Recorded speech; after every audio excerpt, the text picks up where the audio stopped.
नमस्कार। स्वागत है आप सभी का आयुष्मान भव में। मैं हूं प्रीति सिंह। आजकल की भाग दौड़ भरी जिंदगी में लोगों को कई तरह के रोग हो रहे हैं।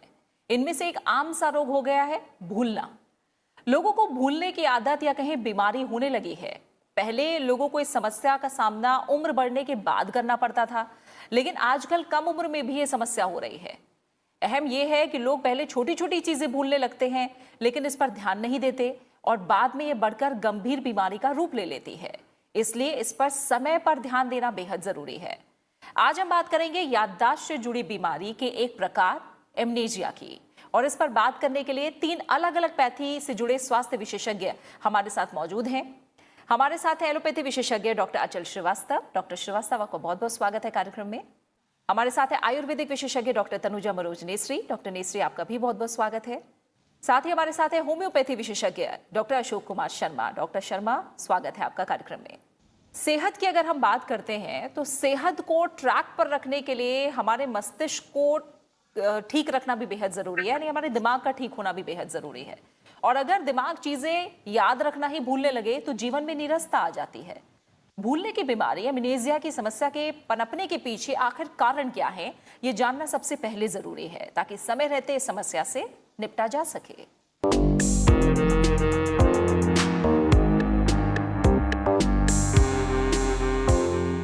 भूलने की बीमारी, जिसे चिकित्सा भाषा में एमनीशिया कहा जाता है, एक प्रकार का रोग है जिसमें व्यक्ति को स्मृति हानि होती है और उसे चीजें याद रखने में कठिनाई का सामना करना पड़ता है। पुरानी चीजों और बातों को भी याद नहीं रख पाते हैं। हालांकि स्मृति हानि मतलब थोड़ी बहुत भूलने की बीमारी आम है जो उम्र के साथ चलती है, लेकिन अगर किसी व्यक्ति को कम उम्र में भी चीजें याद रखने में समस्या का सामना करना पड़े तो ये भूलने की बीमारी हो सकती है जो एमनीशिया कहलाती है। एमनीशिया के कारण ज्यादा तनाव या डिप्रेशन भूलने की बीमारी का एक बहुत बड़ा कारण है। तनाव या डिप्रेशन से जुड़े हार्मोन ब्रेन कोशिकाओं के काम को धीमा करके भूलने का खतरा बढ़ाते हैं। एक दिन में शरीर के लिए कम से कम 7 से 8 घंटे की नींद लेनी चाहिए। आजकल काम और अपने लाइफस्टाइल के कारण लोग नींद पूरी नहीं कर पाते हैं। नींद पूरी न होने से दिमाग पर बुरा असर पड़ता है। ऐसे में लोग धीरे धीरे चीजें भूलने लगते हैं। शराब और सिगरेट शरीर के लिए बेहद हानिकारक हैं। इसके इस्तेमाल से जहां शरीर के कई अंग खराब होते हैं, वहीं ये भूलने की बीमारी का कारण भी है। विशेषज्ञों ने कहा है कि धूम्रपान की वजह से दिमाग की रक्त धमनियां संकरी हो जाती हैं और मस्तिष्क तक पर्याप्त ऑक्सीजन नहीं पहुंच पाती। शरीर को स्वस्थ रहने और लाल रक्त कोशिकाओं के निर्माण के लिए विटामिन B12 की आवश्यकता होती है। शरीर में इस विटामिन की कमी होने से मेमोरी लॉस, भूलना, चिड़चिड़ाहट और तनाव जैसी समस्या होती है। हर छोटी से छोटी समस्या के लिए आजकल लोग दवाइयां लेने लगते हैं। ज्यादा दवाइयों का सेवन करना भूलने की बीमारी का कारण है। हाइपोथायरॉयडिज्म के कारण शरीर पर्याप्त मात्रा में थायराइड हार्मोन नहीं बना पाता। इसी हार्मोन से दिमाग और सोच को नियंत्रण में रखा जाता है। इस हार्मोन के ना बनने से लोग भूलने की बीमारी का शिकार होने लगते हैं। इसके अलावा भी कई और ऐसे कारण हैं जिनसे एमनीशिया का खतरा हो सकता है। जाहिर है, इसके कारणों को समझकर अगर समय पर ध्यान दिया जाए तो एमनीशिया से काफी हद तक बचा जा सकता है।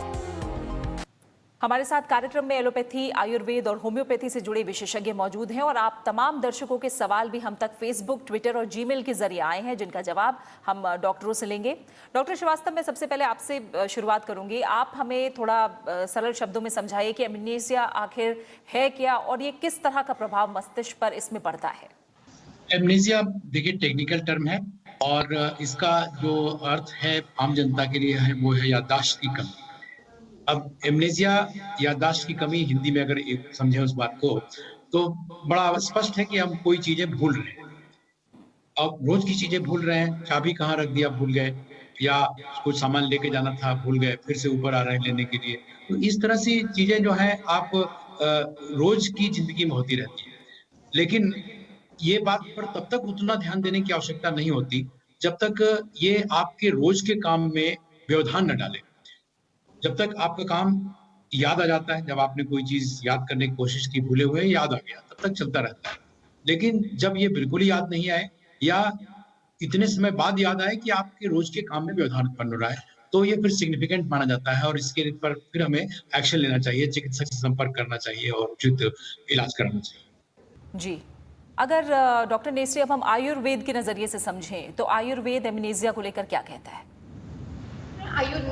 आयुर्वेद में एमनेसिया, जिसको स्मृति नाश, भ्रंश ऐसे कहा है, तो वो जो 2 प्रकार से होता है। एक तो जरावस्था, जो एजिंग प्रोसेस है, एज रिलेटेड कॉग्निटिव डिक्लाइन है, उसी के कारण भी होता है कि जो 40 के उम्र के बाद स्वाभाविक तौर से कुछ चीजें आदमी भूलने जाता है, लेकिन ये भूलने की बीमारी जो एक रोग की रोगावस्था के कारण जो होती है, तो आयुर्वेद में अपस्मार मतलब अपगतः स्मृति यस्य, जो तत्काल क्षण में भूल जाता है, ये एक है। और दूसरा उन्माद जैसी जो व्याधि है, उसी में भी ये भूल जाता है। तो वो अगर व्याधि अवस्था समझ के भूलना बहुत ज्यादा बढ़ गया और भूलने के साथ साथ वो खुद को भूल गया, खुद का व्यक्तित्व को भूल गया, जैसे अल्जाइमर टाइप ऑफ डिमेंशिया जो कहते हैं, वो गंभीर अवस्था में भी ये भूलने की बीमारी हो सकती है। तो हमें ये देखना है कि शुरुआत के दौर में ही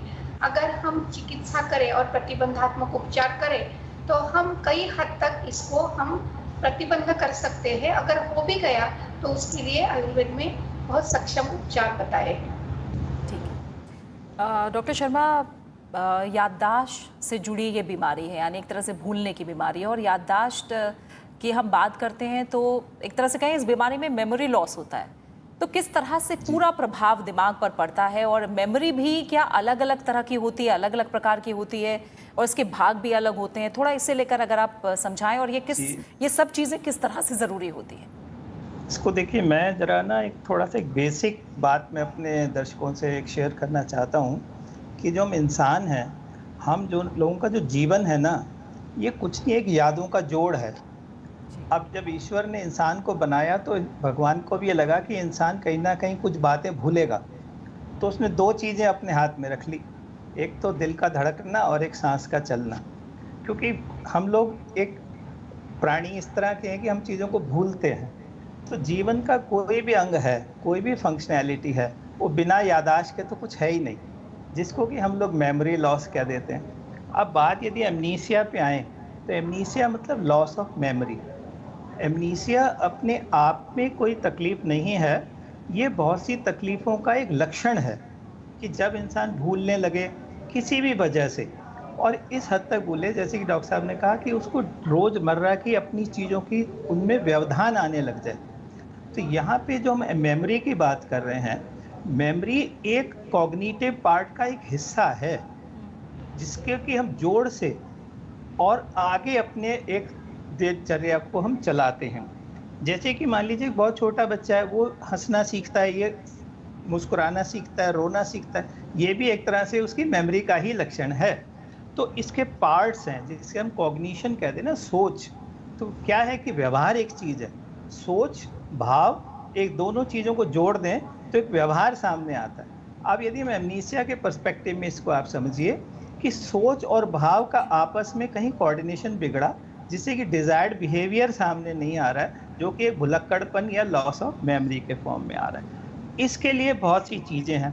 तो ये हमारी जो मेमोरी है, ये बहुत चीज़ों के साथ जुड़ी रहती है। तो अभी जितने भी हमारे सेंस ऑर्गन्स हैं, देखिए रूप, रस, रंग, स्पर्श, ये जितने भी हमारे सेंस ऑर्गन्स हैं, आँख है, कान है, त्वचा है, जीवा है, ये सब जब हमारी एक समावेश करके एक ब्रेन को कोई चीज़ देती हैं और ब्रेन उसको एक जनरेट करके एक बिहेवियर सामने लाता है, वो सब हमारी मेमोरी के बेस पे है। अब मेमोरी 2 तरह से हम यदि इसको मोटे तौर पे देखें, एक होती है वर्किंग मेमोरी, जैसे कि मैं अभी आपसे बात कर रहा हूँ और बहुत सी चीज़ें मैं अपनी लॉन्ग टर्म मेमोरी से उठा रहा हूँ और आपसे बात करता जा रहा हूँ। अब हमारा ब्रेन जो है वो इतना अच्छा ऑर्गन है कि वो कहता है मेरे को कौन सी चीज़ें रखनी है, कौन सी नहीं रखनी है, मतलब जिस चीज़ को हमको अटेंशन चाहिए। तो ये एक बहुत ज़बरदस्त प्रोसेस है जो कि सिर्फ एक ह्यूमन बींग्स के अंदर ही है। और जो आपका टॉपिक आज एमनीसिया, एक बहुत ही अच्छा टॉपिक है, क्योंकि आज के इसमें क्या है कि हम बहुत सी बातें तो भूलना चाह रहे हैं और बहुत सी बातें हम भूलना नहीं चाह रहे हैं। तो एक कश्मकश चल रही है, भागदौड़ भरी जिंदगी है, थकना मना है। डॉक्टर श्रीवास्तव, जब याददाश्त से जुड़ी बीमारियों की बात करते हैं तो आमतौर पर जो नाम हम सुनते हैं अल्जाइमर का सुनते हैं डिमेंशिया का सुनते हैं। थोड़ा अगर मोटे तौर पर आप समझाएं कि एमनेशिया, डिमेंशिया, अल्जाइमर, इनमें किस तरह का फर्क है? एमनेसिया की अगर हम बात कर रहे थे अभी तक, एमनेसिया एक सिम्टम है। और अगर हम डिमेंशिया की बात करें तो डिमेंशिया एक कहा जाए कि और चीजें इन्वॉल्व होती है, नॉट ओनली मेमोरी। तो उसमें थिंकिंग है, जजमेंट है और बिहेवियर है। ये सब चीजें भी जब इसमें से भी कोई डिफेक्ट आए तब कहा जाता है कि डिमेंशिया हो गया। तो एमनेसिया के अलावा थिंकिंग में, जजमेंट में, बिहेवियर में, ये सब में जब प्रॉब्लम आने लगे तो ये कहा जाएगा कि डिमेंशिया हो रहा है। अब हम इसी संदर्भ में अल्जाइमर्स को समझने की कोशिश करते हैं। तो डिमेंशिया एक मतलब कहा जाए कि जैसे हम कहते हैं फल, उसके बाद हम कहें केला, सेब, है ना? तो इस तरह से समझिए कि डिमेंशिया एक फल हुआ और केला और सेब की बात करें तो ये एक उसमें से एक हुआ कि अल्जाइमर्स डिजीज, या इसी तरह की बात करें हम लोग तो एक नॉर्मल प्रेशर हाइड्रोसेफेलस, तो इस तरह की या कोई इन्फेक्टिव डिजीज या ब्रेन में ट्यूमर होना, तो इन सब कारणों से जो बीमारियां होंगी, मेमोरी इंपेयरमेंट होगा और साथ में कुछ न कुछ और, जैसे कि जजमेंट में गड़बड़ी हो, थिंकिंग में गड़बड़ी हो, बिहेवियर में गड़बड़ी हो, ये सब कुछ हो रहा हो, तब हम कहेंगे कि डिमेंशिया हो रहा है। तो अल्जाइमर्स डिजीज एक डिमेंशिया का प्रकार है। जी, कारण कारण पे अगर आप प्रकाश डालें डॉक्टर श्रीवास्तव, क्या बड़े कारण हैं, क्या ऐसी वजह हैं जिसकी वजह से भूलने की बीमारी हो सकती है? देखिए, मैं इसको दो तरह से बताना चाहूंगा। पहली बात तो ये है कि आपने देखा होगा कि अक्सर कम उम्र के लोग, बच्चे, कई बार माताएं अपने बच्चे को लेके आती है कि इनकी मेमोरी खराब है, या कई बार 30-35 साल के लोग आ जाते हैं कि इनकी मेमोरी खराब है, और तीसरा ग्रुप है जो 60 साल से अधिक उम्र के लोग आते हैं कि मेमोरी में गड़बड़ी आ रही है। तो सबसे पहले मैं बच्चों की बात करूं तो इसके पहले कि मेमोरी समझे, सबसे पहले दो बात और जरूरी है समझना कि मेमोरी की जब बात करते हैं हम लोग, तो रजिस्ट्रेशन की बहुत इंपॉर्टेंस है उसमें। मतलब जो आपके मेमोरी में या ब्रेन में जो फैक्ट्स जा रहे हैं, रजिस्टर हो रहे हैं, वो ठीक से रजिस्टर हुए या नहीं हुए, उसके बाद अगला स्टेप है जब आपसे कुछ वापस पूछा जाए तो आप रिकॉल कर पाए। तो अगर ठीक से कोई चीज रजिस्टर हुई ही नहीं फॉर वॉट एवर रीजन, जिस समय आप पढ़ रहे थे, रजिस्टर कर रहे थे माइंड में, उसमें आप डिस्टर्बेंस चल रहा था कुछ इधर उधर, तो आप ठीक से रजिस्टर नहीं कर पाए, तो रिकॉल की नौबत नहीं आएगी। इसलिए रजिस्टर होने के बाद तब रिकॉल की नौबत आती है। तो रजिस्ट्रेशन ठीक होना चाहिए, उसके बाद रिकॉल की नौबत आती है। तब रिकॉल में कोई गड़बड़ी है तो ये माना जाएगा कि हाँ, मेमोरी में कोई प्रॉब्लम हो रही है।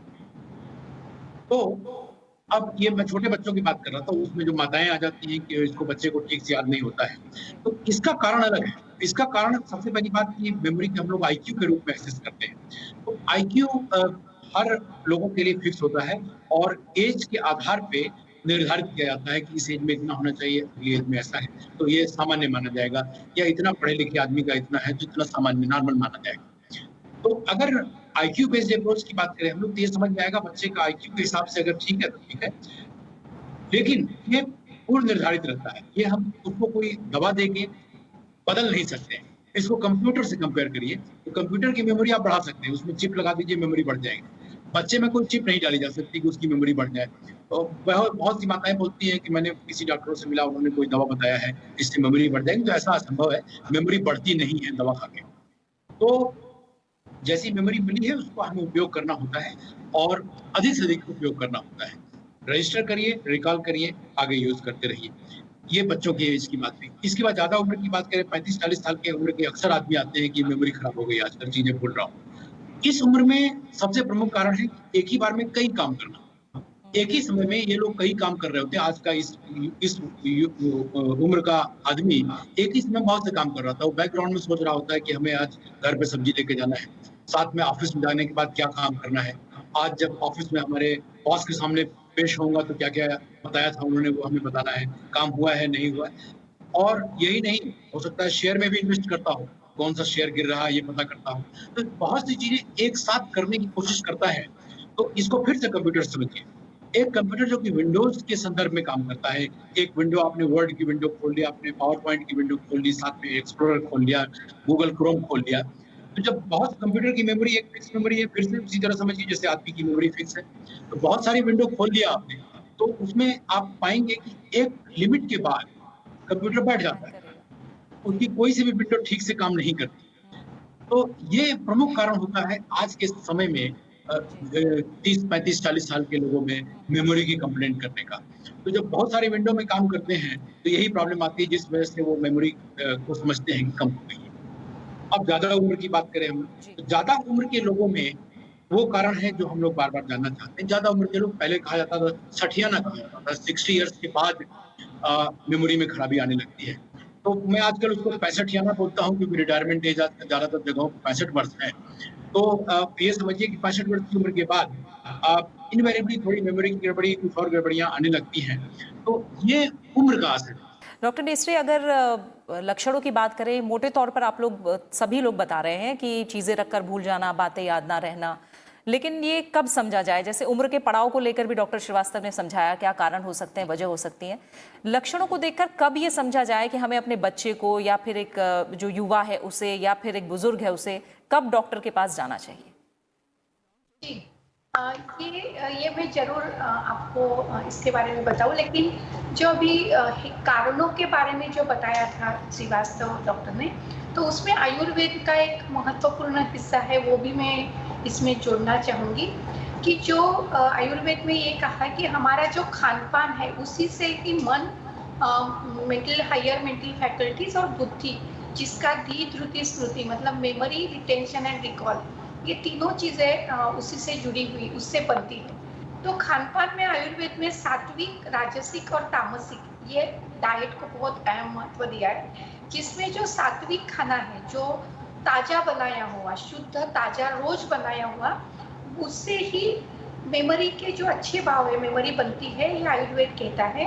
दूसरा जो तामसिक डाइट है, जो पर्युषित मतलब बासी खाना, अगले दिन का खाना, tin food, package food, junk food, इससे मेमोरी कम, मेमोरी पे वो हायर सेंटर्स पे वो ज़्यादा असर करता है।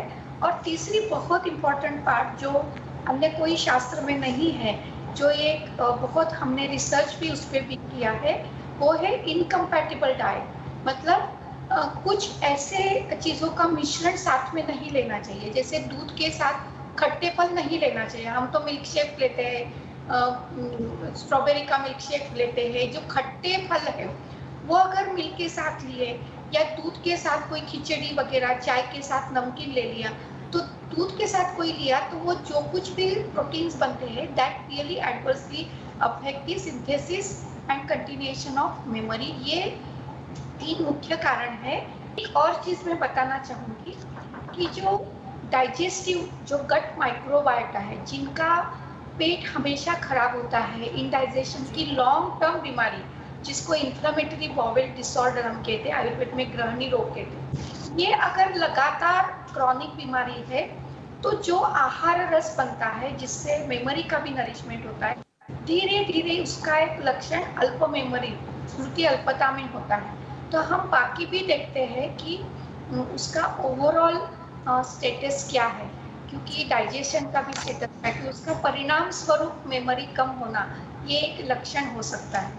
तो शारीरिक, मानसिक और आचार में मतलब बिहेवियरल बाकी भी अन्य लक्षणों को साथ में लेते हुए फिर हम स्मृति कम होना, इसको देखते हुए फिर डॉक्टर के पास हम रिफर कर सकते हैं। ठीक है। डॉक्टर शर्मा, सवाल लूंगी मैं। ये अजय ने हमसे गांधीनगर से पूछा है। उन्होंने कहा है कि मेरी उम्र 37 साल है, कभी कभी मैं थोड़ी देर पहले की बात भी भूल जाता हूँ, और जब मैं अकेला होता हूँ तो मुझे चक्कर नहीं आता, लेकिन जब किसी से बात करता हूँ तो दिमाग में बिजली जैसी महसूस होती है और चक्कर आते हैं, काफ़ी थकावट भी होती है मुझे। क्या मुझे एमनेसिया है, और मुझे अगर डॉक्टर को दिखाना है तो किस डॉक्टर से मुझे सलाह लेनी चाहिए? देखिए, ये अभी तो हम ये नहीं कह सकते कि इनको एमनेसिया है ही, क्योंकि इनको चक्कर आना और दिमाग, सिर में दर्द हो जाना और घबराहट हो जाना, ये तो एंजाइटी के सिम्टम्स हैं। ठीक है। क्योंकि एंजाइटी के कारण, ये तनाव के कारण ये चीज़ों को भूल रहे हैं। तो इतनी छोटी बात को भी एक बहुत बड़ी बीमारी के रूप में सोचना गलत बात है। इनको आप जाएं, डॉक्टर पर जाइए, बातचीत अपनी समझाइए उनको, तब हम ये देखेंगे कि क्या रजिस्ट्रेशन में दिक्कत हो रही है। और रजिस्ट्रेशन में दिक्कत है तो सबसे पहला कारण होता है उसका लैक ऑफ अटेंशन, कि जिस समय बातचीत बताई जा रही होती है तब इनको कितनी बात याद होती है। तो ये क्या करते हैं कि रजिस्ट्रेशन तो हुआ नहीं, अब रिटेंशन कैसे होगा? जब रजिस्ट्रेशन, रिटेंशन नहीं हुआ तो रिकॉल कैसे होगा? तो उस चीज को एक सुने सुनाए शब्दावली को अपने ऊपर लगाना, ये भी एक पर्सनैलिटी वीकनेस को दिखाता है। इसमें आप जोड़ें, क्योंकि आपने कहा एंग्जाइटी हो सकती है। मैं ये जानना चाहूंगी, आजकल जैसे मल्टीटास्किंग की बात हो रही है, अलग अलग प्रेशर की बात है, तनाव और स्ट्रेस कितना बड़ा कारण एमनेसिया के पीछे हो सकता है? देखिए, मैं हर अपनी टॉक में इस चीज को हमेशा बोलता हूँ कि मैं तनाव के ऊपर तनाव लेने को कहता हूँ हमेशा, कि स्ट्रेस को हमेशा स्ट्रेस दीजिए। मीन्स क्या होता है, देखिए हमारा एक ब्रेन है और हमारी जो एक सोच विचार है ना, ये समाहित है बहुत सी चीजों का। जैसे मैंने पहले भी कहा, जितने भी हमारे सेंस ऑर्गन्स हैं, जब ये एक संदेशा हमारे ब्रेन को देते हैं, तो उसके अंदर, ब्रेन के अंदर क्या है, न्यूरॉन्स बने हुए हैं जिनको हम कोशिकाएं कहते हैं। अब ये न्यूरॉन्स क्या करते हैं कि एक संदेशा गया तो दूसरा संदेशा भेजते हैं। तो इस तरह से ये आपस में एडजस्ट होते हैं, इधर का संदेशा इधर जाता है और इधर का संदेशा इधर जाता है। अब जैसे ही हम तनावग्रस्त होते हैं तो हमारे कुछ न्यूरोट्रांसमीटर्स के अंदर बदलाव आ जाता है। सबसे बड़ा एक जो स्ट्रेस हार्मोन है वो है कॉर्टिसोल। अब क्या होता है कि जैसे मान लीजिए कि ये दो चीजें हैं, इधर से इधर हमने संदेशा भेजना है और यहाँ पर मैंने एक प्लास्टिक कोटिंग कर दी। ये कॉर्टिसोल क्या करता है कि यहाँ जाके एक कोटिंग बना लेता है। तो इधर का संदेशा इधर कैसे जाएगा, ये बताइए। और आपकी मानसिक ये मेमोरी के अंदर प्रॉब्लम्स आने लग जाती हैं। तो स्ट्रेस सबसे बड़ा कारण है। और जैसे ही आप भूलने लगते हैं तो एक और तनाव पैदा हो जाता है कि अरे मुझे तो ये याद ही नहीं आता है। और जब आपको 3-4 बार याद नहीं आता है तो देखिए आपके आसपास के लोग भी उसको रीइंफोर्स करने लग जाते हैं कि अरे इसको तो भूल ही जाता है। मान लीजिए कोई बच्चा 2 बार 3 बार भूला तो उसको ये होता है कि इसके तो भुलक्कड़पन ही है, तो भूलता ही है, ये सीख ही नहीं सकता है। तो एक स्टिग्मेटाइजेशन हो जाता है। डॉक्टर नेसरी, अगला जो सवाल है वो विशाल कुशवाहा ने हमसे पूछा है और इन्होंने पूछा है कि जो भूलने की बीमारी होती है, क्या उसे दूर किया जा सकता है? आप मुझे बताइए इस प्रश्न का उत्तर, और आयुर्वेद में किस किस तरह के उपाय मौजूद हैं भूलने की बीमारी को दूर करने के लिए? बहुत अच्छा सवाल है, अहम सवाल है कि इसको तो हम बिल्कुल प्रतिबंध कर सकते हैं और दूर जरूर, ना ही हो भी गया तो उसको ठीक भी कर सकते हैं, और ना हो इसी के लिए शुरू से ही हम कुछ सावधानी बरते हैं। सबसे पहले हम कारणों की ओर अगर कहें कि कारणों को ही हम दूर करें, तो जो स्मृति है, मतलब याददाश्त कैसे बनती है और उसको कैसे बनाए रखें और ना भूले, इसके लिए हमारा जो मन है उसके, जैसे अभी डॉक्टर साहब ने कहा कि बहुत ज़्यादा तनावग्रस्त है या मल्टीपल विंडोज खुली है, जैसे हम कई सारी चीज़ों एक साथ करने की कोशिश करते हैं, तो मन की एक ऐसा आयुर्वेद में कहा है कि मन एक साथ एक ही इंद्रियों से जुड़ता है। अगर हम, हमारी आंखें देख भी रही है, कुछ सुन रही है, कुछ हाथों से मोटर ऑर्गन से लिख रहे कर्मेंद्रिय से, और कुछ खा भी रहे हैं, अगर ऐसी सारी चीजें अगर हम एक साथ करें तो कोई भी चीज ब्रेन को एक साथ नहीं जाएगी। मन का इंटरनल और एक्सटर्नल एनवायरनमेंट से कोऑर्डिनेशन में गड़बड़ होगी। इसीलिए हम हमेशा कहते हैं कि एक चीज एक बार एक ही चीज करिए, फोकस करिए, तो कंसंट्रेशन अच्छा ही होगा। और सेंसरी और मोटर, क्योंकि मन ये बीच का कोऑर्डिनेटर है। We always say that soul, बुद्धि जहाँ मेमोरी बनती है, वो फाइनल जज है, बॉस है, लेकिन mind is a private secretary of the soul. मतलब कुछ भी आप अगर अपने मन का और इंद्रियों का और बुद्धि का कोई उपयोग ही नहीं किया, तो ब्रेन को भी अगर आप यूज नहीं करेंगे, स्टिमुलेट नहीं करेंगे, तो वो भी भूल जाएंगे। तो ओल्ड एज में खासकर आपको कुछ ना कुछ रिक्रिएशन, हॉबीज, एक्टिविटी जो पॉजिटिव, सकारात्मक के साथ ऐसे एक्टिविटी करते रहना चाहिए। तीसरी बहुत इंपॉर्टेंट चीज अयोग, अतियोग, और तीसरा है मिथ्या योग। मिथ्या योग मतलब गलत चीजों से जोड़ना। अगर कंप्यूटर में लगातार आप डिजिटल कंप्यूटर में गेम ही खेलते रहे, हॉरर मूवी देखते रहे, या मिथ्या योग मतलब जो अल्कोहल, नशा करना या गुटखा खाना, ये जितने भी एडिक्शंस है उसको मिथ्या योग सभी इंद्रियों का अगर आप करेंगे तभी वो मेमोरी के असर करता है। बहुत छोटा छोटा कमेंट चाहूंगी। डॉक्टर शर्मा, एक प्रश्न है ममता सिद्धार्थ का दिल्ली से। इन्होंने पूछा है कि मेरा बेटा 10 साल का है, कभी कभी अगर उसकी किसी बात के बीच में कुछ और बात करने लगो तो पूछता है कि मैं क्या कह रहा था, उसे तुरंत याद नहीं आता कि वो किस बारे में बात कर रहा था।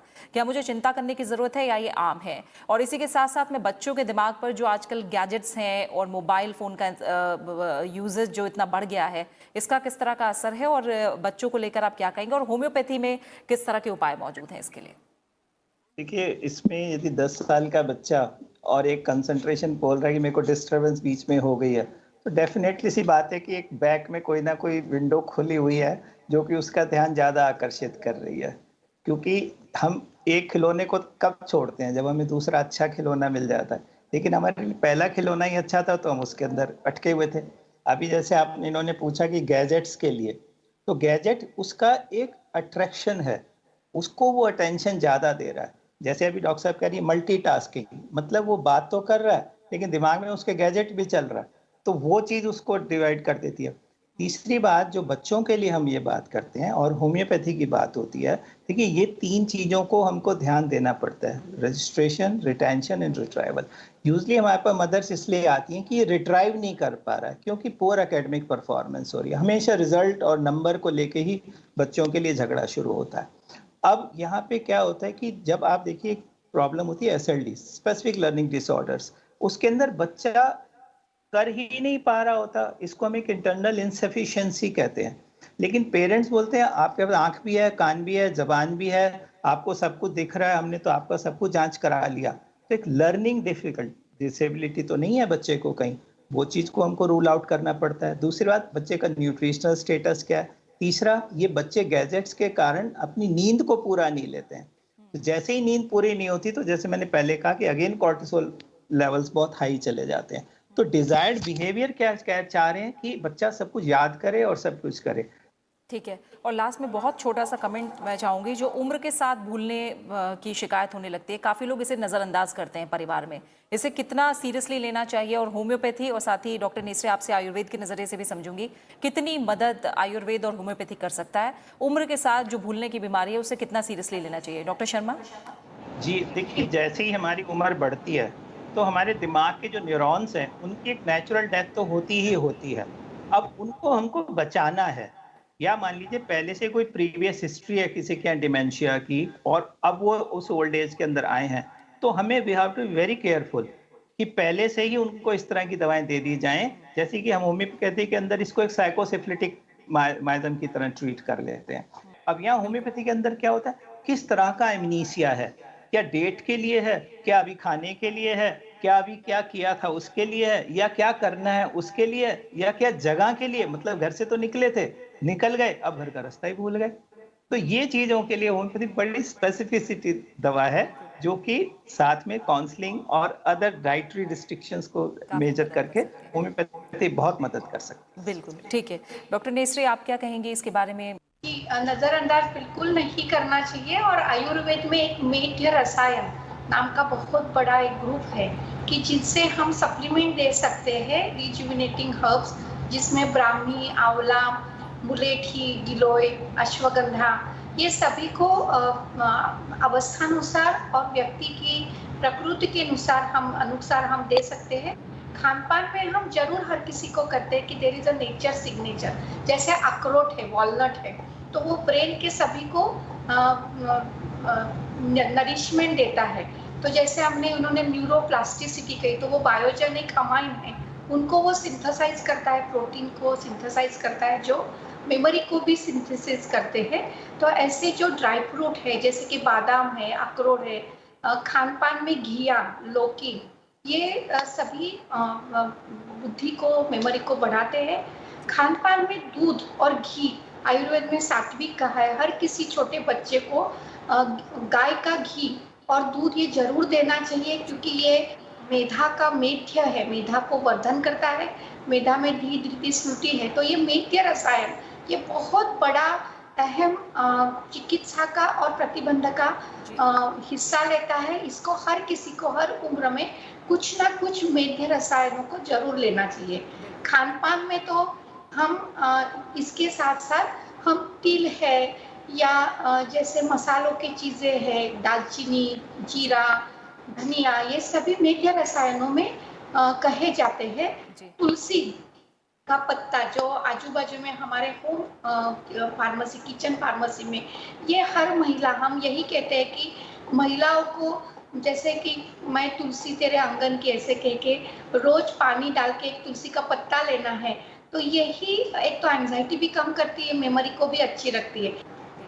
बहुत बहुत शुक्रिया डॉक्टर नेसरी आपका, डॉक्टर शर्मा आपका, डॉक्टर श्रीवास्तव आपका। आप तीनों मेहमानों का मैं बहुत बहुत शुक्रिया कहना चाहूँगी और उम्मीद है कि जो आज बताई गई बातें हैं उसका आप सभी लोग ख्याल रखेंगे और अपनी जीवन शैली को स्वस्थ बनाकर तंदुरुस्त